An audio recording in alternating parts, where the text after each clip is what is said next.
Hello and welcome to The One Show with Adrian Childs. And Christine Blakely and Jason Isaacs, who's been a dark wizard in Harry Potter, an English baddie to Mel Gibson's Goody and the Patriot, and now a very famous rag and bone man.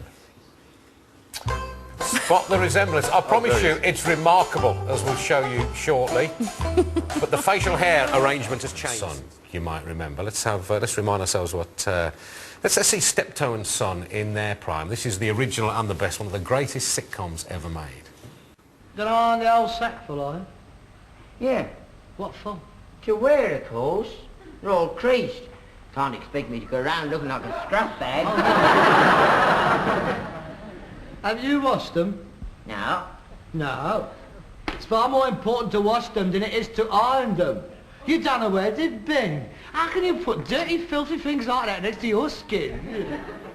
So I thought they were two actors who just got lucky and got into one of the greatest sitcoms ever made. Well, but there's more to it than that. It's the other way around, actually. Harry H. Corbett was, in many ways, he was called Britain's Marlon Brando. He was the most exciting and dynamic actor of his generation. They were thrilled. They thought it was beyond fantasy they were getting to sign up for this one-off thing. It wasn't a sitcom, it was a one-off playlet. And Wilford Bramble was a jobbing actor. And they got this guy, and they were amazed. And the thing was a huge hit, and they asked him to do a series. They didn't think it was even worth asking him, but, you know, they went through the motions. And because of what was going on in his life at the time, a private life, he agreed. And that, in the end, became his professional downfall, because he never again got to show the world what he could do. But, I mean, 28 million people used to watch that. Oh, I mean, Harold Wilson phoned up and said, please don't broadcast tonight. We're having a general election.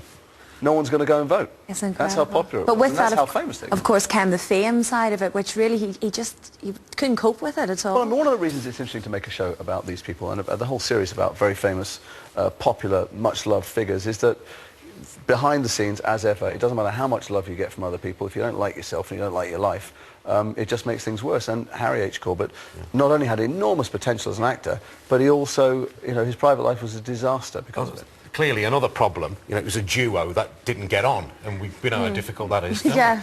But, these two really didn't get on, did they? And there's a great scene here where it's basically when you go for the first read-through, when you're trying out for the part, I think, and you go straight into the accent. Right. And he doesn't. I just love this scene, Jason. Oh, hey. Good sign. Hello, good morning. I'm terribly sorry to be so late this morning. Absolutely awful journey. Please do forgive me. Superscript, hugely entertaining. And of course, may we introduce Harold? Hello, son. Hello, Dad.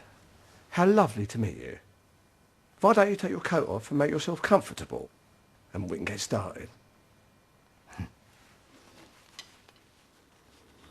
It's troubled relationship. That's not really how I end up doing Harold Steptoe. The thing about him is he was finding the accent, so you see that later on in the show he finds the voice that becomes more familiar. But I was playing someone who was splashing around trying to find out, because he was from Wythenshawe, really. But he wasn't playing ball at all, was he? No. The actor playing Wilfrid Bramble there. No, Wilford Bramble was a very traditional old rep actor, and his tragedy is that he's, in our show at least, is that he's a very repressed homosexual who doesn't like himself and can't tell anyone who he really is. And, what was it like, though, for you, Jason, playing an actor? Was it kind of a strange dynamic? One of the weird things is you tell anybody over 40 playing Harold Steptoe and they immediately go into a perfect impression, a kind of Rory Bremner accurate impression, which is tough. But what was great was I remember gathering around the telly as a kid watching it, and I had no idea of the kind of drama behind the scenes. And so to gradually unpick somebody's public life and find out what made their emotional heartbeat was interesting. It's absolutely brilliant. We really enjoyed it. It's a great, you know, it's kind of what made the BBC great dramas like this style. I think it's a fantastic, you know,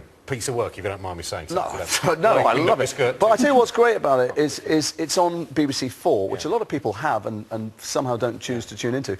And its limited budget means that it's all about the characters. And you really get to know people in a way that you don't often get when people provide spectacle. You get to watch the layers of a human life peeled back. Do give BBC 4 a try, but not until 7:30. Yes. It's on next Wednesday night, by the way. So that's fine then. But there is actually one of the episodes of Steptoe on tonight on BBC 4 at 11 o'clock, one of the best ever, the first of the series, and it's brilliant.